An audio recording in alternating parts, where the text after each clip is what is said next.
Welcome to video 5 of module 1। आज हम देखेंगे इनबाउंड वर्सेस आउटबाउंड मार्केटिंग। तो मार्केटिंग की ब्रॉडली दो कैटेगरीज होते हैं। एक होता है इनबाउंड मार्केटिंग, दूसरा होता है आउटबाउंड मार्केटिंग। इनबाउंड मार्केटिंग में कस्टमर खुद ब्रांड के पास आता है और आउटबाउंड मार्केटिंग में ब्रांड मैसेज पुश करता है कस्टमर की तरफ। मॉडर्न डिजिटल मार्केटिंग में सिर्फ एक अप्रोच यूज़ नहीं होता है। स्मार्ट बिजनेस दोनों स्ट्रैटेजीज को इक्वली कंबाइन करते हैं ताकि अवेयरनेस भी बने और सेल्स भी आए। तो आज के लेक्चर में हम देखेंगे कि इनबाउंड मार्केटिंग क्या होता है, आउटबाउंड मार्केटिंग क्या होता है, दोनों में क्या डिफरेंस है और रियल बिजनेस में इनका यूज़ कैसे होता है।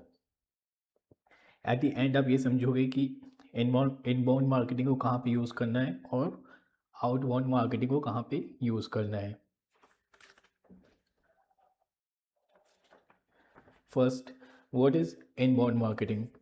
तो इनबाउंड मार्केटिंग एक ऐसा स्ट्रैटेजी है जिसमें कस्टमर अपने आप से ब्रांड के पास आता है। इसमें डायरेक्ट सेलिंग नहीं होता है, फोकस होता है वैल्यू देना, एजुकेट करना और प्रॉब्लम सॉल्व करना। जब कस्टमर को लगता है कि ये ब्रांड यूज़फुल है तो वो नेचुरली उसे कनेक्ट करता है और ये होता है इनबाउंड मार्केटिंग।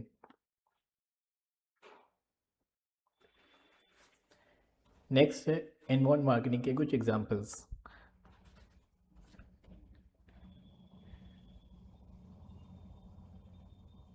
तो इनबाउंड मार्केटिंग के कॉमन एग्जांपल्स क्या क्या है? ब्लॉग्स जो क्वेश्चन आंसर देते हैं, एसईओ कंटेंट जो गूगल पे रैंक करता है, यूट्यूब पर आने वाला educational videos, organic social media post, news letters और फ्री गाइड्स या रिसोर्सेज।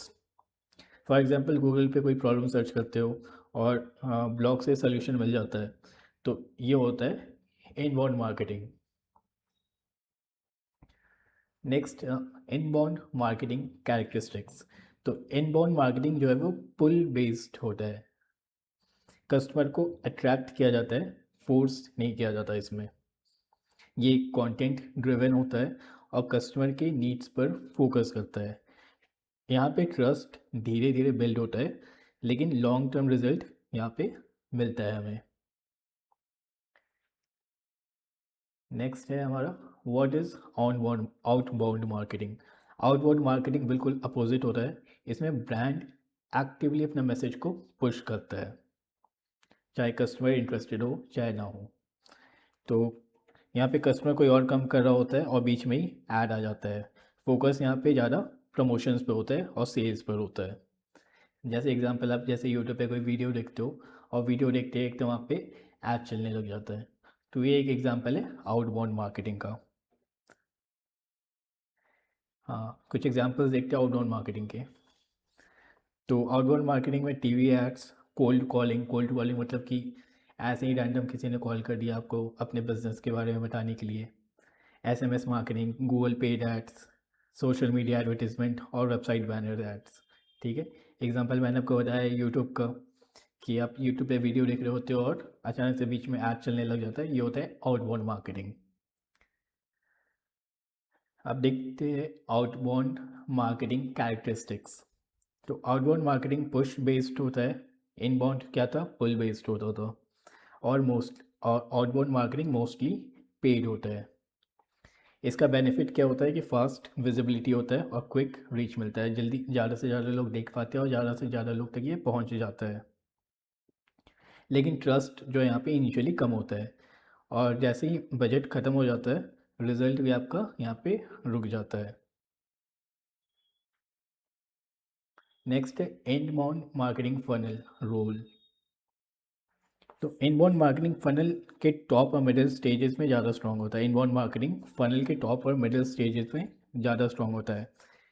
अवेयरनेस के स्टेज में ये एजुकेट करता है, इंटरेस्ट के स्टेज में ये इंगेज करता है हमारे कस्टमर्स को, और कंसिडरेशन के स्टेज में ये ट्रस्ट बिल्ड करता है। तो इससे कस्टमर जो है मेंटली रेडी हो जाता है आपके प्रोडक्ट्स को खरीदने के लिए, कन्वर्जन करने के लिए।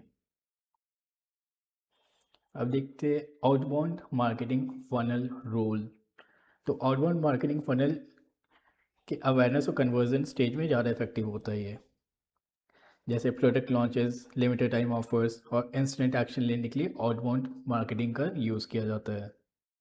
जब बिजनेस को जल्दी रिस्पॉन्स चाहिए होता है तब आउटबाउंड मार्केटिंग जो है का रोल जो होता है ज़्यादा स्ट्रॉन्ग होता है।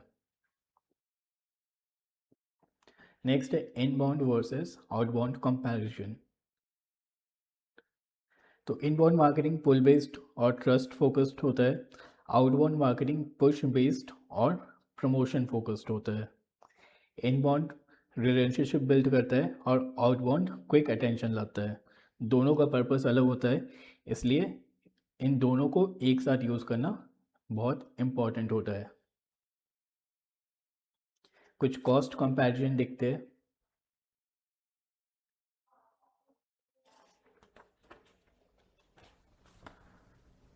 इनबाउंड मार्केटिंग में पैसा कम लगता है लेकिन टाइम और एफर्ट ज़्यादा लगता है। आउटबाउंड मार्केटिंग में बजट ज़्यादा चाहिए होता है लेकिन रिजल्ट शॉर्ट टर्म होता है और फास्ट होता है। यानी एक लॉन्ग टर्म इन्वेस्टमेंट है और दूसरा शॉर्ट टर्म बूस्ट है, मतलब कि जल्दी रिजल्ट मिलता है और फास्ट रिजल्ट मिलता है। विच इज़ बेटर, अब इसमें से बेटर कौन है? तो क्वेश्चन ये नहीं कि इसमें कौन सा बेटर है। इनबाउंड मार्केटिंग ब्रांड और ट्रस्ट बिल्ड करने के लिए यूज़ किया जाता है, आउटबाउंड मार्केटिंग क्विक सेल्स लाने के लिए यूज़ किया जाता है। बेस्ट रिजल्ट तभी आता है जब आप दोनों को साथ में यूज़ करो। एक रियल बिजनेस का एग्जांपल लेते हैं। सपोज एक ऑनलाइन फिटनेस ब्रांड का एग्जांपल लेते हैं। ब्लॉग्स और यूट्यूब वीडियोस से इनबाउंड मार्केटिंग होगा इसका। पेड एड्स से ऑफर प्रमोट होगा, मतलब आउटबाउंड मार्केटिंग होगा। फिर ईमेल से फॉलो अप करके कन्वर्जन और रिटेंशन होगा। तो ये एक बैलेंस एग्जांपल है रियल इनबाउंड और आउटबाउंड मार्केटिंग का एक साथ यूज़ करने का। Inbound and outbound together. तो इनबाउंड पहले ट्रस्ट बिल्ड करेगा, आउटबाउंड रिजल्ट को फास्ट करेगा, और जब दोनों साथ में काम करते हैं तो फनल के सारे स्टेजेस को सपोर्ट करते हैं। जो फनल्स के 5 स्टेजेस हमने देखे थे पिछले वीडियो में, उसके बारे में बात हो रही है, और इसको कहते हैं स्मार्ट डिजिटल मार्केटिंग स्ट्रैटेजीज। तो इस वीडियो का की टेक अवेज क्या क्या है कि इनबाउंड कस्टमर को अट्रैक्ट करता है, आउटबाउंड मैसेज को पुश करता है, और दोनों के अपने स्ट्रेंथ है। स्मार्ट डिजिटल मार्केटिंग बिजनेस जो है वो दोनों को कंबाइन करके यूज़ करते हैं। आज का हमारा असाइनमेंट क्या है? किसी भी एक ब्रांड को चूज़ करो, उसकी इनबाउंड एक्टिविटीज़ को आइडेंटिफाई करो और उसके आउटबाउंड मार्केटिंग एक्टिविटीज़ को भी लिस्ट करो। उन्हें फनल स्टेज के साथ एनालाइज करो और लिखो।